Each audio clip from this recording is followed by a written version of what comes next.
എല്ലാ കൂട്ടുകാർക്കും നല്ലൊരു രാത്രി ആശംസിച്ചാണ് മാമ്പഴത്തിന്റെ പുതിയ വീഡിയോയിലേക്ക് സ്വാഗതം. ആദ്യമായിട്ട് കാണുന്നവരാണെങ്കിൽ ചാനൽ ഇഷ്ടപ്പെട്ട ഒന്ന് സബ്സ്ക്രൈബ് ചെയ്യാൻ മറക്കരുതേ. അതോടൊപ്പം തന്നെ കണ്ടുകൊണ്ടിരിക്കുന്ന എല്ലാവരുടെ സപ്പോർട്ടിലായിരിക്കും തുടർന്നും പ്രതീക്ഷയുണ്ട്. നമുക്ക് നേരെ കിരണിന്റെ കല്യാണിന്റെ ഒക്കെ നാളത്തെ ഒരു അടിപൊളി പ്രമോ വിശേഷത്തിലേക്ക് അങ്ങോട്ട് പോയാലോ. നാളത്തെ പ്രമോ വിശേഷത്തിൽ കാണിച്ചിരിക്കുന്ന കല്യാണിക്കെതിരെ പോലീസ് സ്റ്റേഷനിൽ കൊണ്ട് കേസ് കൊടുക്കുന്നുണ്ട് വിക്രം പ്രകാശനും കൂട്ട്. അത് ആ കേസ് കൊടുക്കാനായിട്ട് പ്രേരിപ്പിക്കുന്നു രൂപയെ സരയും ചേർന്നിട്ടാണ് അതൊക്കെ ചെയ്യിക്കുന്നത്. പിന്നീട് കല്യാണി വിക്രത്തിനെയും പ്രകാശനെയും കോടതിയിലിട്ട് പൊളിച്ചടക്കുന്നുണ്ട്. ആ വിശേഷങ്ങളൊക്കെയാണ് നാളെ നമ്മൾ കാണാൻ പോകുന്നത്. ഇന്ന് തന്നെ നമ്മൾ അവസാനം കണ്ടത് വിക്രവും പ്രകാശനും കൂടിയിട്ട് രൂപേനെയും സരയുവിനെയും കൂടെ കാണാനായിട്ട് വന്നിരിക്കുകയാണ്. പിന്നീട് വിക്രത്തിന്റെ മുഖത്തെ പാടുകളെല്ലാം കണ്ടു കഴിഞ്ഞപ്പം അവർ കാര്യങ്ങളൊക്കെ തിരക്കുന്നുണ്ട്. കല്യാണിയുടെ സമ്മാനമാണെന്ന് അറിഞ്ഞു കഴിഞ്ഞപ്പോ തന്നെ സരയുവിന് കത്തി നല്ല വേദനയായിരിക്കും. സരയു പിന്നീട് പറഞ്ഞു അവളെ ഒരു കാരണവശാലും അങ്ങനെ വിടല്ല, കൊണ്ട് കേസ് കൊടുക്കാൻ പറയണം. പക്ഷെ കേസ് കൊടുക്കാൻ പോകുന്നതിനോട് വിക്രത്തിനോ പ്രകാശനോട് താല്പര്യമില്ലായിരുന്നു. അതിൽ കുറെ പൈസയൊക്കെ ചെലവോ, വക്കീൽ ഫീസ് കൊടുക്കണം. ശാരി പറഞ്ഞു അതൊന്നും ഓർത്ത് നിങ്ങൾ വിഷമിക്കേണ്ട, വക്കീൽ ഫീസൊക്കെ ഞാൻ തന്നോളാം, എത്ര രൂപയാന്ന് പറഞ്ഞാൽ മതി. സരി പറഞ്ഞു ശരിയമ്മ പറഞ്ഞേ, ഒരു ദിവസമെങ്കിലും ഒരു ദിവസം അവൾ അകത്ത് കിടക്കുന്ന എനിക്ക് കാണണം, എനിക്ക് ജയിലിൽ പോയിട്ട് അവളെ കാണണം.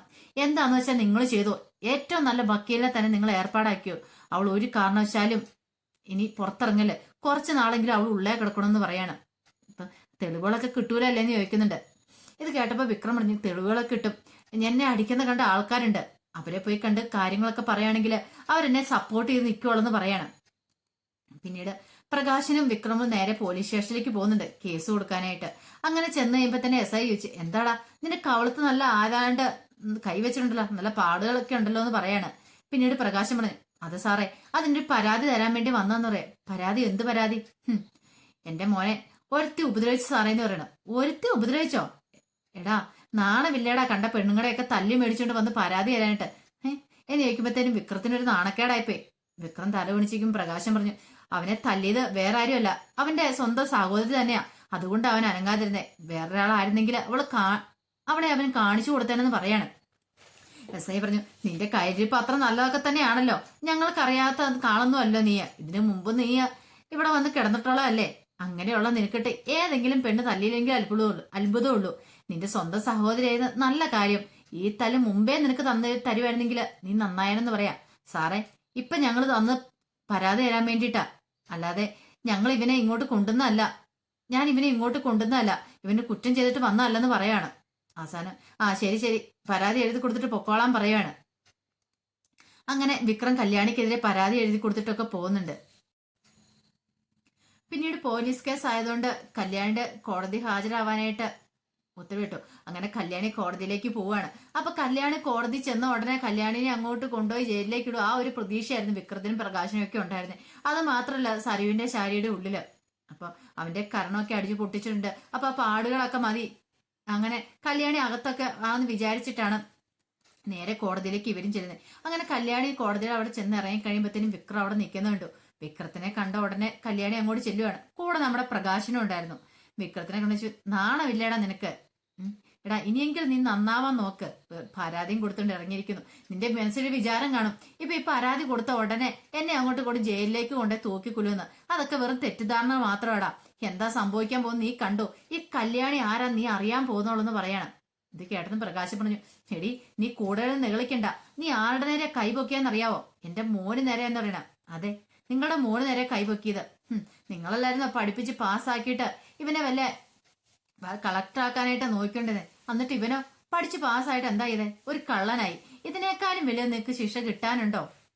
അതാ പറയുന്നത്, ദൈവം എന്ന് പറഞ്ഞ ഒരാളുടെ മുകളിലിരിപ്പുണ്ട്, എല്ലാം കണ്ടോണ്ടിരിക്കുകയാണ്, ഞാനും എന്റെ അമ്മയെ അനുഭവിച്ച പീഡനങ്ങൾ, അതിനൊക്കെ ഇനി നിങ്ങൾ എണ്ണി എണ്ണി കണക്ക് പറയുന്ന കല്യാണി കൈ ചൂണ്ടിക്കൊണ്ട് പറയുവാണ്. പ്രകാശന് ഇഷ്ടപ്പെടില്ല. പ്രകാശം പറഞ്ഞു കൈ ചൂണ്ടാതെ താത്തിയിട്ട് സംസാരിക്കണേ, നീ ആരുടെ നേർക്കാ കൈ ചൂണ്ടെന്ന് അറിയാവോ, കൈ ചൂണ്ടിയ ഉണ്ടല്ലോ എന്ന് ചോദിക്കുകയാണ്. അതെ ഈ ഒരു തവണയല്ല, ഇനി ഞാൻ നിങ്ങളുടെ നേരെ കൈ ചൂണ്ടി തന്നെ സംസാരിക്കും, ഇത്രയും കാലം അങ്ങനെയല്ലായിരുന്നു, പക്ഷെ ഇനി ഞാൻ ഒരു വിട്ടുവീഴ്ചയ്ക്കാൻ തയ്യാറല്ല, നിങ്ങളെ അച്ഛൻ എന്നുള്ള ഒരു ബഹുമാനമൊക്കെ എനിക്കുണ്ടായിരുന്നു, നിങ്ങളോടും നിങ്ങളുടെ മോനോടും ഒക്കെ എനിക്ക് സഹതാപം ഉണ്ടായിരുന്നു, പക്ഷെ ഇനി അതുണ്ടാവില്ല, നിങ്ങൾ മകന് വേണ്ടിയിട്ട് അലറി വിളിച്ചതിലൂടെ നാട് നീളെ തെണ്ടി നടക്കും, അത് ഈ കല്യാണി നിങ്ങളെ കാണിച്ചു തരാന്ന് പറയണം. പ്രകാശം പറഞ്ഞു അന്നൊന്ന് കാണണമെന്ന് പറയണം. നീ കാണിക്കടി, നിനക്ക് കാണിക്കാൻ പറ്റുന്ന എന്താ നീ കാണിക്ക്, കോടതിയിലേക്ക് കയറ്, നിന്നെ വലിച്ചു കീറുമെന്ന് വക്കീലെന്ന് പറയാണ്.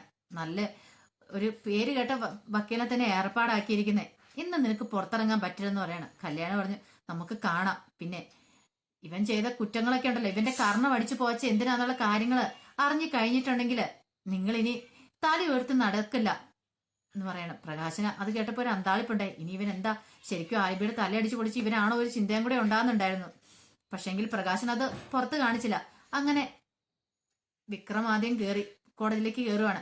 പുറകെ തന്നെ കല്യാണിയും കയറി. അപ്പൊ രണ്ടുപേരെ കൂടിനകത്ത് കയറ്റി നിർത്തുവാണ്. അപ്പം സാക്ഷിയും വിസ്താരം അതെല്ലാം തുടങ്ങുവാണ്. അങ്ങനെ ജഡ്ജി വന്നു. ജഡ്ജി വന്നു കഴിയുമ്പോഴത്തേനും വിക്രത്തിനോട് കാര്യങ്ങളൊക്കെ തിരക്കുന്നുണ്ട്. വിക്രം അറിയാവുന്ന കാര്യങ്ങളൊക്കെ പറഞ്ഞു. പിന്നീട് കല്യാണിനെ വിളിക്കുവാണ്. അപ്പൊ കല്യാണി വെച്ച് വക്കീൽ എന്ത് ചെയ്ത് ചോദിക്കുകയാണ്. അപ്പൊ കല്യാണി പറഞ്ഞു എനിക്ക് വക്കീലില്ല സാറേ. വക്കീലില്ലേ? എന്താ? ഞാൻ തന്നെയാ വാദിക്കുന്നത്, എനിക്ക് വേണ്ടി ഞാൻ തന്നെയാ വാദിക്കുന്നു പറയണം. അതൊരിക്കലും വിക്രമം പ്രകാശനൊന്നും പ്രതീക്ഷിച്ച കാര്യമില്ല. ഇവിടെ എന്ത് ഭാവിച്ചാന്നൊരു ചിന്ത അവരുടെ ഉള്ളിൽ ഉണ്ടാവുന്നുണ്ടായിരുന്നു. ഇവളെന്തോ പണി മെനഞ്ഞിട്ടുണ്ടല്ലോ. പിന്നെ ഇവളിപ്പോ ഇനി എന്ത് കാണിച്ചാലും ഒരു കാരണവശാലും ഇറങ്ങാൻ പോകുന്നില്ല. അത്ര പ്രശസ്തനായ ഒരു വക്കീലല്ലേ വിക്രത്തിന് വേണ്ടിയിട്ട് വന്നിരിക്കുന്നേ. ആ ഒരു ചിന്തയിലിരിക്കുമായിരുന്നു. പിന്നീട് കോടതി ജഡ്ജി കുറെ കാര്യങ്ങളൊക്കെ കല്യാണി ചോദിക്കുന്നുണ്ട്. എന്തുകൊണ്ടാ തല്ലിയെന്നൊക്കെ എല്ലാത്തിനും കാരണം സഹിതം തെളിവ് സഹിതം കല്യാണി കൊടുക്കുവാണ്. അങ്ങനെ വാദിയാകാൻ പോയ വിക്രം അങ്ങനെ പ്രതിയാവുകയാണ്. കോടതിയിൽ നിന്ന് ഉരുകി ഒലിക്കുന്ന പറഞ്ഞിട്ടുണ്ടെങ്കിൽ ശരണ്യയുടെ കാര്യങ്ങൾ തൊട്ടുള്ള കാര്യങ്ങളെല്ലാം പുറത്തു വരുവാണ്. ഇനിയിപ്പം വിക്രത്തിന്റെ അടുത്ത നാളുകളെന്ന് പറഞ്ഞിട്ടുണ്ടെങ്കിൽ ജയിലിലായിരിക്കും. ഇനി അവന് ഇരുമ്പഴിക്കുള്ളിലേക്ക് പോകാൻ പോവാണ്. കല്യാണിയെ പൂട്ടാന്ന് ഓർത്തോണ്ട് അവൻ കേസ് കൊടുത്ത. പക്ഷെ അവൻ സ്വയം താൻ കുഴിച്ച കുഴി താൻ തന്നെ എന്ന് പറഞ്ഞ പോലെ ഒരു അവസ്ഥയിലേക്ക് വരുവാണ് വിക്രം. അതിന്റെ അടിപൊളി വിശേഷങ്ങളൊക്കെ കാണാൻ പോകുന്നത്. അതോടൊപ്പം തന്നെ കല്യാണിക്ക് ഒരു പോറ പോലും വെക്കാതെ പുറത്തിറങ്ങി കഴിയുമ്പോഴത്തേനും സരിയും ശാരിക്കും പിന്നെ എന്ത് ചെയ്യണമെന്ന് അറിയത്തില്ലാത്ത ഒരവസ്ഥയായിപ്പോയി. കാരണം ഇന്നല്ലെങ്കിൽ നാളെ കല്യാണി ജയിലിലാന്നൊരു പ്രതീക്ഷ ഉണ്ടായിരുന്നു. ആ കാഴ്ച കാണാനായിട്ട് കണ്ണിൽ എണ്ണ ഒഴിച്ച് കാത്തിരുന്ന സരിവിനും ശാരിക്കും കിടന്ന് എട്ടിന്റെ പണി തന്നെയാണ്. അപ്പൊ ആ വിശേഷങ്ങൾക്കായി നമുക്ക് എല്ലാവർക്കും കാത്തിരിക്കാട്ടോ. ഒരിക്കൽ കൂടി എല്ലാവർക്കും നല്ലൊരു രാത്രി ആശംസിച്ചുകൊണ്ട് നിർത്തുന്നു. നന്ദി.